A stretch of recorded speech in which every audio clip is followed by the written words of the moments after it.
Cette expérimentation-là est une démarche participative et expérimentale justement autour des enjeux de l'inclusion numérique, en partant de dispositifs qu'on a sur Saint-Étienne, qui sont des espaces de pratique numérique, majoritairement portés par des associations et dont l'objectif justement c'est d'accompagner au quotidien le numérique des citoyens, c'est-à-dire les accompagner dans leur pratique du numérique, que ce soit dans le cadre de leurs démarches administratives en ligne, que ce soit dans le cadre de la gestion de leur environnement numérique, de sécuriser leurs données, prendre en main l'outil ordinateur, tablette ou téléphone, comprendre les enjeux qu'il y a autour de ces industries du numérique. Ces espaces-là apportés souvent par des associations qui accompagnent ces publics sur ces questions-là. Nous, au niveau de la ville, on les soutient et donc dans le cadre de comment faire évoluer, puisque le numérique avance très très vite, dans le cadre de l'évolution de ces espaces-là. Donc on a mis en place cette recherche-action à la ville de Saint-Étienne qu'on développe depuis 2018 sur faire avancer ces espaces de pratique numérique à ce qu'ils deviennent davantage des lieux d'inclusion. Pour aller beaucoup plus loin, d'autant plus que le numérique va très très vite et de manière assez frénétique d'ailleurs.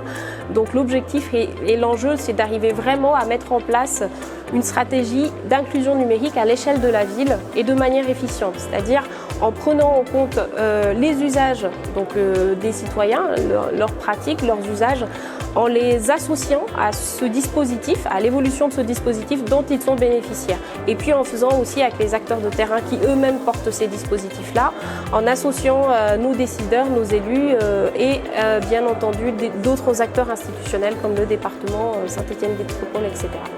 On commence d'abord par faire un état de l'art. Comme c'est effectivement à l'échelle de la ville, c'est très grand, on est parti sur l'identification de 4 quartiers d'expérimentation, où on développe cette recherche-action. Donc on part sur ces 4 quartiers et à chaque fois, on arrive avec une méthodologie, donc on a à travailler en amont, c'est-à-dire qu'on a un processus de différents types d'ateliers qui doivent nous permettre d'en sortir avec des formalisations, des feuilles de route, des notifications, en tout cas des éléments factuels en termes d'évaluation de ce qui se passe sur le terrain. Donc ça part effectivement de quelles sont les typologies d'usagers, de pratiques qu'on a sur le territoire, à comment aussi la pharmacie du quartier utilise le numérique quand il y a une application, puisque c'est le cas dans un des quartiers d'expérimentation de Capacity Synthé à la Cotonne. Donc en fait, moi mon travail justement est d'arriver à évaluer, faire cette première photographie, comme vous disiez, de l'existant et de mettre en place des temps participatifs, de réflexion avec les acteurs et d'en ressortir avec des actions concrètes.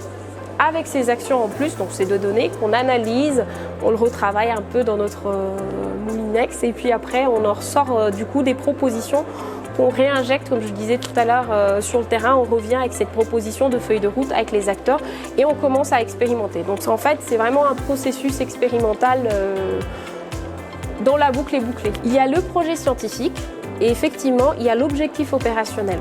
Les éléments que je viens de vous donner, donc tous ces enjeux, ces objectifs, ce qu'on en fait, arriver à avoir une politique d'inclusion numérique à l'échelle du territoire qui soit transférable, parce que c'était l'objectif d'avoir plusieurs terrains d'expérimentation, c'est travailler après à en sortir une démarche transférable sur les autres quartiers. Le projet scientifique, il se porte plutôt à 2 niveaux. Donc le premier, c'est comment finalement des acteurs aussi différents en termes d'agenda, en termes d'objectifs quelquefois, en termes d'intérêt autour d'un projet, de modalités de travail que des associations, une institution, des habitants, des élus, etc. peuvent arriver à construire une dynamique de projet collaboratif. Donc ça, moi, c'est ce que je regarde. C'est ce qui m'intéresse. Comment j'arrive à définir une dynamique de projet collaboratif entre une multitude d'acteurs aussi distincts. Dans le cadre de ce qu'on mettra en place dans un quartier une fois qu'on aura expérimenté, donc le nouvel EPN qui sera mis en place, comment on peut arriver à identifier les différents paliers d'un empowerment numérique. C'est-à-dire on a identifié plein de types d'usagers, de typologies d'usagers. Quel est le palier d'un pouvoir d'agir numérique qui est à construire pour chaque typologie d'usager finalement. Donc moi, ma problématique au niveau de la recherche, elle se situe à ce niveau-là.